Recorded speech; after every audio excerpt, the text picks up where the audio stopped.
नमस्कार मित्रांनो, लक्ष्मी निवास मालिकेत आजच्या भागात आपण बघतो की सिद्धू श्रीनिवासला हॉस्पिटलमध्ये ॲडमिट करतो आणि तिथे श्रीनिवासचे ऑपरेशन सुरू होते. बाहेर भावना, वीणा, जान्हवी, हरीश, संतोष हे सगळे खूपच चिंतेत असतात की लवकर चांगले ऑपरेशन व्हायला पाहिजे. तिकडे नर्स येते आणि सिद्धूला म्हणते की हा फॉर्म भरायचा आहे आणि सिद्धूला देते.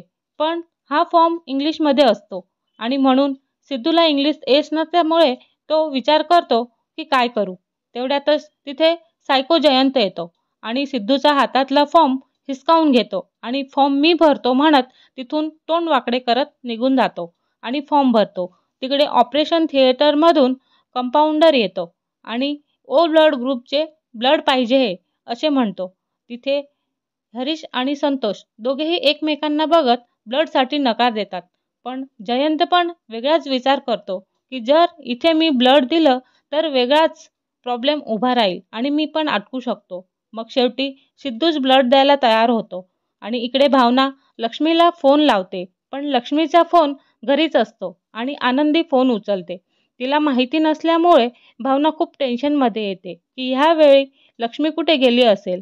तर तिथे सिद्धू येतो आणि म्हणतो, लक्ष्मी काकू ह्यावेळी कुठे असतील ते मलाच माहिती आहे असे म्हणत लगेच तो मंदिरात पोहोचतो आणि तिथेच तिला लक्ष्मी भेटते. तो लक्ष्मीला खूप टेन्शन येईल असे म्हणून खरं सांगतच नाही. पण लक्ष्मीचा आग्रह खातर तो म्हणतो की काकांचे ॲक्सिडेंट झालेला आहे. हे ऐकताच लक्ष्मी खूपच खचून जाते आणि रडायला सुरुवात करते आणि सिद्धू सोबत हॉस्पिटलमध्ये पोहोचते. तर सिद्धू तिला समजावत असतो की त्यांना काहीच होणार नाही काकू, तुम्ही चिंता करू नका. तिथे पोहोचताच डॉक्टर आय एम सॉरी असे म्हणत तिथून निघून जातात. श्रीनिवासला ICUमध्ये बघताच लक्ष्मी श्रीनिवास अशी जोरात हाक मारते आणि खाली कोसळते आणि अंबरडा फोडते. लगेचच सगळेच लक्ष्मीला धीर देतात. पण लक्ष्मी बिलकुल थांबतच नाही. इकडे आजी पण खूप जोरजोरात श्रीनिवास अशी हाक मारत देवाजवळ प्रार्थना करत असतात.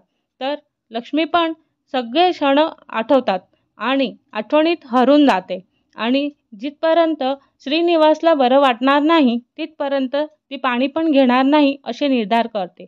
डॉक्टर समोर जाताच डॉक्टर पण आय एम सॉरी, आपले प्रयत्न इथेच थांबले असे म्हणत तिथून निघून जातात. तर ती खूपच रडायला लागते आणि खचून जाते. तिथेच जोरजोरात श्रीनिवास श्रीनिवास करत रडते. इकडे जयंतचा वेगळाच डाव सुरू होतो आणि तो समोर येतो आणि हातात ग्लास फोडून त्याच्यातनं रक्त निघत असतं. तरी पण तो म्हणतो की जानू, मी तुझा मालापासून दूर जाऊ देणार नाही असे म्हणत त्याचा सायकोपणा सुरू केलेला आहे. तर पुढच्या भागात त्याच्या सायकोपणामध्ये काय होईल ते बघण्यासाठी आमच्या चॅनलला लाईक, शेअर आणि सबस्क्राईब करायला विसरू नका. धन्यवाद.